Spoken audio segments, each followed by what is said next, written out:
Hello students. क्या आप भी ऐसे कोई कॉम्पिटिटिव एग्जाम दे रहे हैं, जैसे बैंक एंट्रेंस या एसएससी, पीसीएस, यूजीसी नेट या डी ट्रिपल एस बी? तो आपके एग्जाम में क्वेश्चंस पूछे जाएंगे कंप्यूटर अवेयरनेस के। एक बहुत ही बेहतरीन तरीका है जिससे आप तैयारी करके इन एग्जाम के सारे क्वेश्चंस आराम से सॉल्व कर लेंगे। हम आपके लिए लेकर आए 500 मोस्ट कॉमनली आस्क्ड क्वेश्चन का सीरीज। 17 वीडियोस ऑलरेडी जा चुके हैं, जिसमें 10 क्वेश्चंस हर बार होता है, यानी 170 क्वेश्चंस आपको ऑलरेडी मिल चुके हैं। आज है 18th एपिसोड और देखते हैं आज यहाँ इंपॉर्टेंट क्वेश्चंस क्या क्या है। उसके पहले हम जान ले एक बार कि हमें क्वेश्चंस किस एरिया से आते हैं। कंप्यूटर से रिलेटेड कॉमन टर्म्स या लेटेस्ट डेवलपमेंट कंप्यूटर्स के एरिना में हुआ, कुछ हुआ, हार्डवेयर और सॉफ्टवेयर का डिफरेंस क्या है, इनपुट आउटपुट डिवाइस क्या होते हैं, या फंक्शन की से क्वेश्चंस काफी पूछे जाते हैं।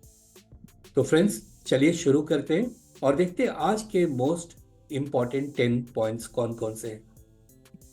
पहला पॉइंट यहां आ रहा है, by default the top margin in the word document is. तो वर्ड डॉक्यूमेंट में जो टॉप मार्जिन होता है उसका डिफॉल्ट स्पेस कितना होता है? 1 इंच, 2 इंच, 3 इंच या 1.5 इंच? और राइट आंसर इसका 1 इंच। सेकेंड क्वेश्चन यहां देखिए, the binary equivalent of decimal number 99 is. 99 जो डेसिमल नंबर है इसको बाइनरी में कन्वर्ट करेंगे तो इसमें से क्या होगा आंसर इसका? और राइट आंसर है इसका सी ऑप्शन, दैट इज 11000011। मगर ये कैसे हुआ? अगर आपको इसका बेसिक्स नहीं आता, आप इसे पढ़ना चाहते हैं, तो यहां हमसे कांटेक्ट कर ले to learn to convert any decimal number into binary और binary into decimal in just a few seconds. So please WhatsApp us at 9910335093। हम आपको इसका मेथड बता देंगे। उसके बाद इन क्वेश्चंस को सॉल्व करने में हार्डली 10 सेकेंड्स लगेगा। आइए आप देखते हैं तीसरा क्वेश्चन क्या है यहाँ। The field names are enclosed within. तो जो फील्ड नेम्स होता है इसमें से किस सिंबल से वो एनक्लोज होता है, यानी उसके बीच में आएगा? और राइट आंसर इसका ए ऑप्शन। ये देखिए ए ऑप्शन। और जो नेम होगा वो ये पहले दो और लास्ट दो कैरेक्टर के यहाँ बीच में आएगा।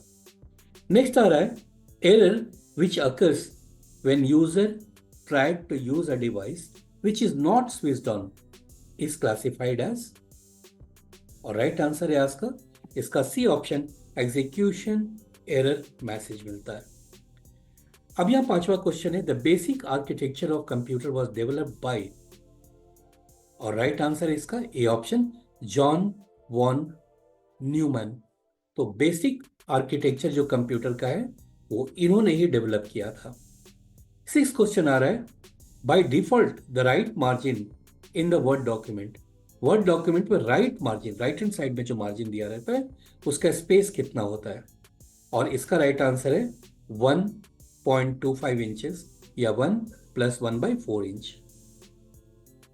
Arranging customers' names in ascending order is an example of information processing। जी हाँ, इंफॉर्मेशन प्रोसेसिंग के तहत जो कस्टमर्स के नेम होंगे उनको असेंडिंग ऑर्डर में अरेंज किया जा सकता है। अगला क्वेश्चन है यहाँ, which of the following will you opt for saving the file. इसमें से कौन सा सिस्टम आप लगाएंगे ताकि जो फाइल है वो सेव हो जाए? सेव बटन जो स्टैंडर्ड टूल बार में होता है, या save button from file menu, by processing Ctrl+S, या फिर सारे? और राइट आंसर है इसका बिल्कुल ये ऊपर के तीनों प्रोसेस आप अप्लाई करके सेव कर सकते हैं। इसमें काफी कॉमन है ये ए एंड सी वाला, दैट इज Ctrl+S करेंगे आप तो सेव हो जाएगा। नाइन्थ क्वेश्चन है यहाँ, which case converts first character of first word of selected sentence to capital? And the right answer is sentence case. जी हाँ, सेंटेंस केस यूज करके कोई भी कैरेक्टर को पहला लेटर को कैपिटल में कर सकते हैं आप। कोई एक सिलेक्टेड सेंटेंस हो, उसका पहला वर्ड, पहला लेटर को अगर आप कैपिटल में करना चाहते हैं तो आप सेंटेंस केस का इस्तेमाल करेंगे। नाउ यहाँ लास्ट पॉइंट है आज का, sometimes sudden power lead, sudden power, just a minute, sudden power failure lead to the loss of data if a desktop computer is directly connected to the power plug. अगर आप directly power plug में डाले रहते हैं और कोई भी power failure होता है तो जो भी आपका डाटा है वो सेव नहीं होगा। इससे बचने के लिए यानी which device should be attach to the computer for saving this kind of data loss, और इसका राइट आंसर है यूपीएस। अगर आप यूपीएस यूज कर रहे हैं तो कोई भी डाटा लॉस नहीं होगा क्योंकि कुछ देर तक आपकी कनेक्टिविटी बनी रहेगी। तो फ्रेंड्स, एग्जाम माइंड्स ये सारे आपके लिए हैंड पिक कलेक्टेड पॉइंट्स लेकर आते हैं। उम्मीद है आने वाले एग्जाम्स में आपको बहुत हेल्प होगा। Thank you so much for watching.